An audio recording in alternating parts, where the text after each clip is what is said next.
Assalamualaikum warahmatullahi wabarakatuh. Saya Rino Pambudi, kelas karyawan Prodi Administrasi Publik. Saya akan menjelaskan tentang Konstitusi Negara Republik Indonesia sebagai landasan politik dan strategi nasional.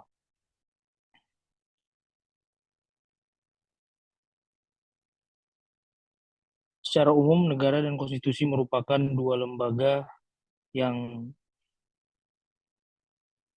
tidak dapat dipisahkan satu sama lain. Bahkan setelah abad pertengahan yang ditandai dengan ide demokrasi, dapat dikatakan tanpa konstitusi negara tidak mungkin terbentuk. Konstitusi merupakan hukum dasarnya suatu negara. Dasar-dasar penyelenggaraan bernegara didasarkan pada konstitusi sebagai hukum dasar. Negara yang berlandaskan kepada suatu konstitusi dinamakan negara konstitusional. Akan tetapi, untuk dapat dikatakan secara ideal sebagai negara konstitusional, maka konstitusi negara tersebut harus memenuhi sifat-sifat dan ciri-ciri dari konstitusionalisme.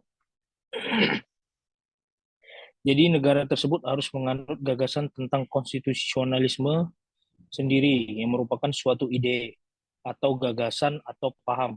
Oleh sebab itu, bahasan tentang negara dan konstitusi pada bab ini terdiri atas konstitusi nasionalisme. Konstitusi negara, Undang-Undang Dasar 1945 sebagai Konstitusi Negara Republik Indonesia dan Sistem Ketatanegaraan Indonesia. Kita akan memasuk pembahasan tentang konstitusionalisme dan konstitusi. Pengertian konstitusi dalam praktek ketatanegaraan umumnya dapat berarti pertama, lebih luas dari undang-undang dasar, karena pengertian undang-undang dasar hanya meliputi konstitusi tertulis saja, padahal masih terdapat konstitusi tidak tertulis yang tidak tercakup dalam undang-undang dasar.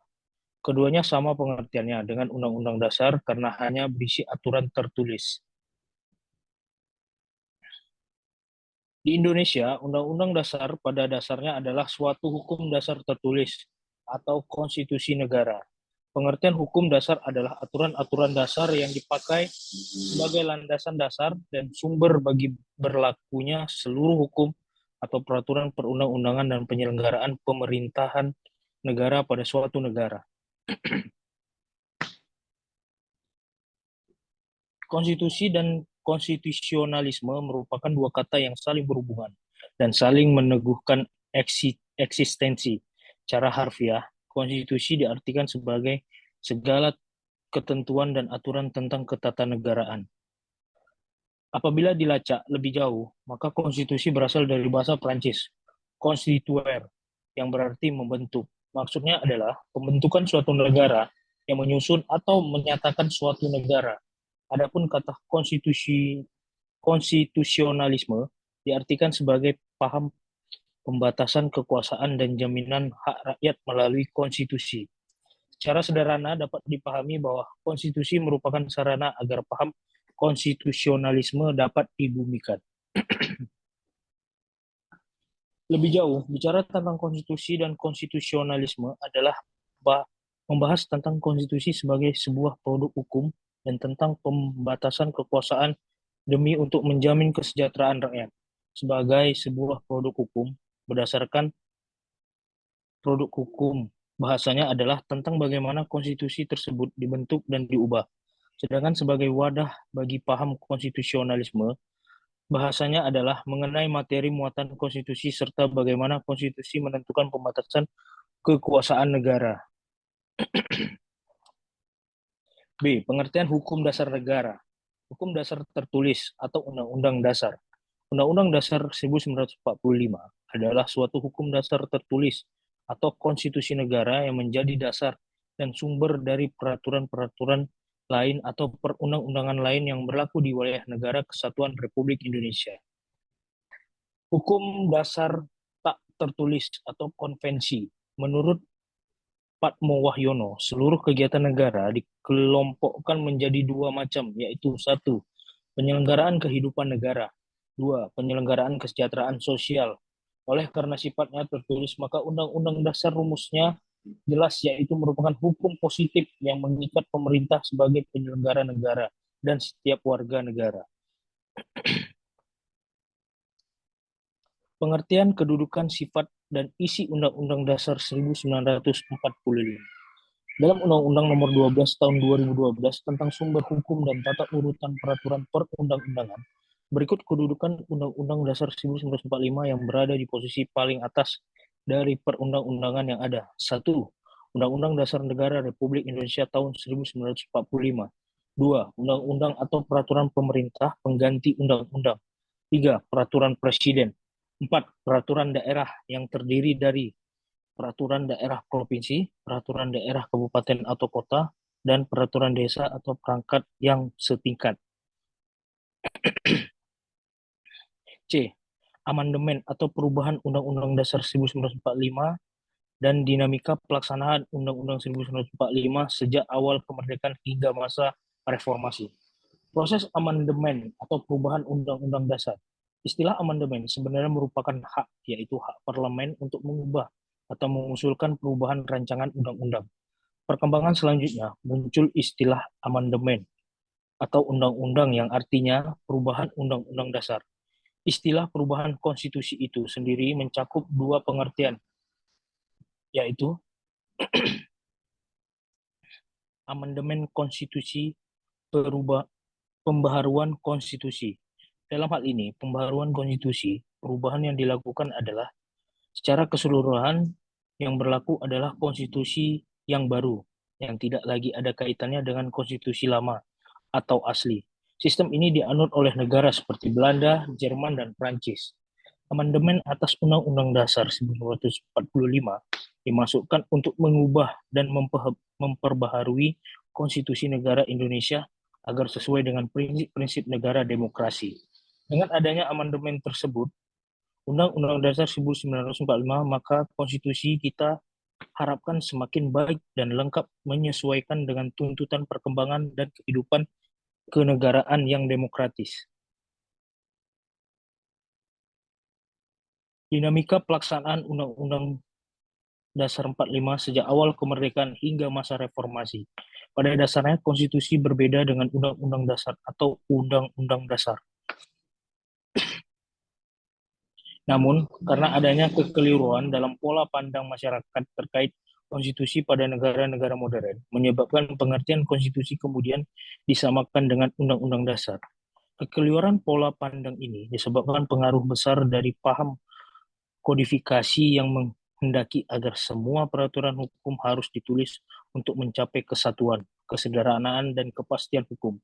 Karena setiap peraturan hukum penting tersebut harus ditulis, maka ditulislah konstitusi tersebut dan dianggap sebagai undang-undang dasar.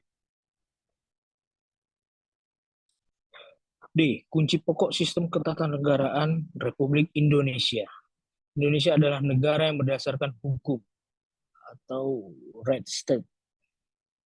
Negara Indonesia adalah negara yang berdasarkan hukum, tidak berdasarkan kekuasaan belaka. Artinya, setiap tindakan harus berlandaskan hukum, sehingga dapat dipertanggungjawabkan secara hukum, dan tekanan yang dilakukan terhadap hukum juga berarti terhadap kekuasaan.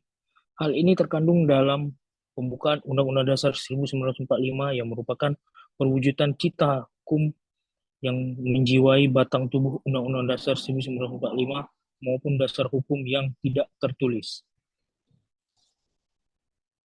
Sistem konstitusional. Sebenarnya konstitusi atau constitution berbeda dengan undang-undang dasar atau Grundgesetz dikarenakan suatu kekilafan dalam pandangan orang mengenai konstitusi pada negara-negara modern, sehingga pengertian konstitusi itu kemudian disamakan dengan undang-undang dasar.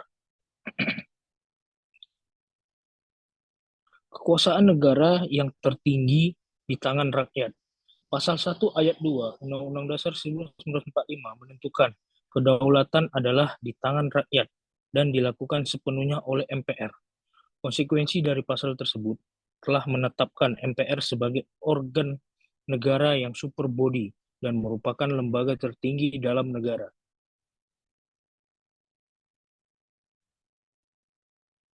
Presiden adalah penyelenggara pemerintah negara yang tertinggi di bawah MPR. Di bawah MPR, Presiden ialah penyelenggara pemerintah negara tertinggi. Presiden selain diangkat oleh majelis juga harus tunduk dan bertanggung jawab kepada majelis. Presiden adalah mandataris MPR yang wajib menjalankan putusan-putusan MPR. Presiden tidak bertanggung jawab kepada PDR atau Presiden tidak bertanggung jawab kepada DPR. Presiden tidak bertanggung jawab kepada DPR, tetapi DPR mengawasi pelaksanaan mandat atau kekuasaan pemerintah yang dipegang oleh Presiden, dan DPR harus saling bekerja sama dalam membentuk undang-undang termasuk APBN. Menteri Negara adalah pembantu Presiden dan Menteri Negara tidak bertanggung jawab kepada DPR. Presiden memiliki wewenang untuk mengangkat dan berhentikan Menteri Negara. Menteri ini tidak bertanggung jawab kepada DPR, tetapi kepada Presiden. Kekuasaan kepala negara tidak terbatas. Kepala negara tidak bertanggung jawab kepada DPR, tetapi ia bukan diktator. Artinya kekuasaan tidak terbatas. Susunan kekuasaan negara. 1. Kekuasaan di tangan rakyat. A. Pembukaan Undang-Undang Dasar 1945, alinea 4, maka disusunlah kemerdekaan kebangsaan Indonesia. Itu dalam suatu Undang-Undang Dasar Negara Republik Indonesia yang berkedaulatan rakyat. B. Pokok pikiran dalam pembentukan Undang-Undang 1945 negara yang berkedaulatan rakyat berdasarkan atas kerakyatan dan permusyawaratan perwakilan. Pokok pikiran ketiga. Pembagian kekuasaan. Sebagaimana dijelaskan bahwa kekuasaan tertinggi adalah di tangan rakyat dan dilakukan menurut Undang-Undang Dasar. Oleh karena itu, pembagian kekuasaan menurut demokrasi.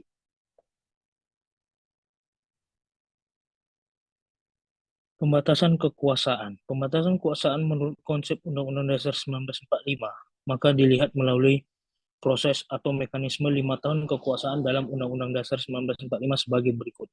Pasal 1 ayat 2 Undang-Undang Dasar 1945, kedaulatan di tangan rakyat. Kedaulatan politik rakyat dilaksanakan lewat pemilu untuk membentuk MPR dan DPR setiap 5 tahun sekali. Majelis Permusyawaratan Rakyat memiliki kekuasaan melakukan perubahan terhadap Undang-Undang Dasar, melantik Presiden dan Wakil Presiden, serta melakukan impeachment terhadap Presiden jikalau melanggar konstitusi. Pasal 20 ayat 1 memuat Dewan Perwakilan Rakyat memiliki fungsi pengawasan, berarti melakukan pengawasan terhadap jalannya pemerintahan yang dijalankan oleh Presiden dalam jangka waktu 5 tahun. Rakyat kembali mengadakan pemilu setelah membentuk MPR dan DPR. Rangkaian kegiatan 5 tahunan sebagai realisasi periodisasi kekuasaan. Pengambilan keputusan. Pengambilan keputusan menurut Undang-Undang Dasar 1945 dirinci sebagai berikut. 1.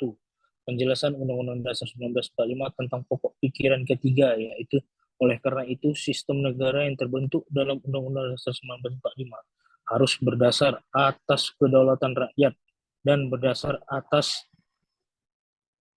pemusyawaratan perwakilan. Memang aliran ini sesuai dengan sifat masyarakat Indonesia. 2. Putusan Majelis Pemusyawaratan Rakyat ditetapkan dengan suara terbanyak, misalnya pasal 7B ayat 7. Pengawasan. Konsep pengawasan menurut Undang-Undang Dasar 1945 ditentukan sebagai berikut. Pasal 1 ayat 2.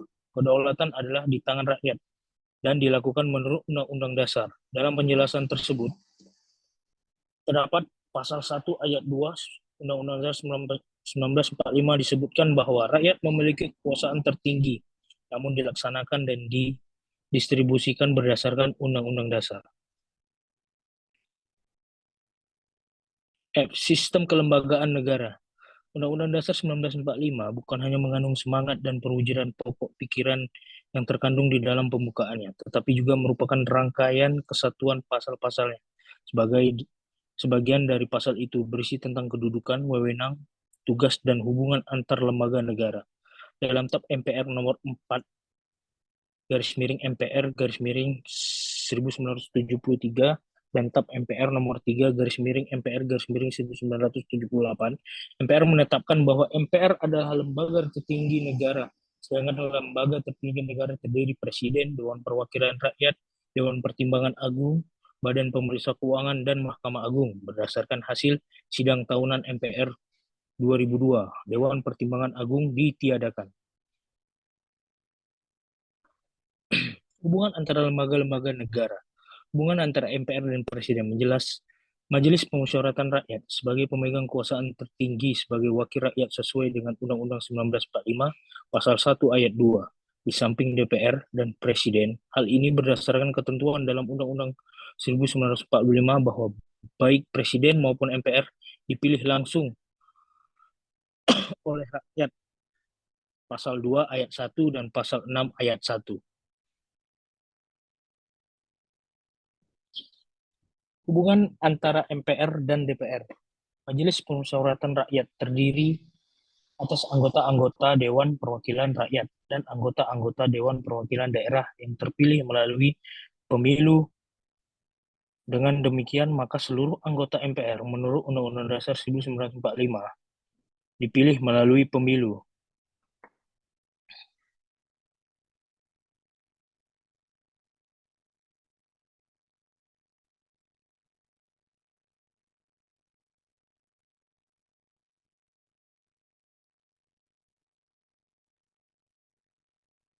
Ko,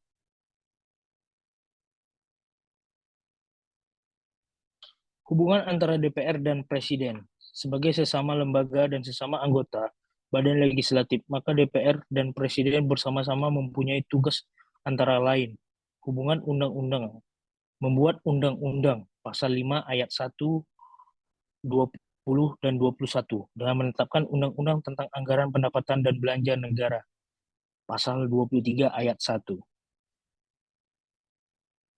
Hubungan antara DPR dengan menteri-menteri.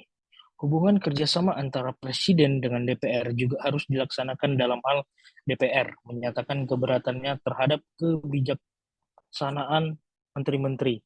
Dalam hal ini, sudah sewajarnya Presiden mengganti menteri yang bersangkutan tanpa membubarkan kabinet.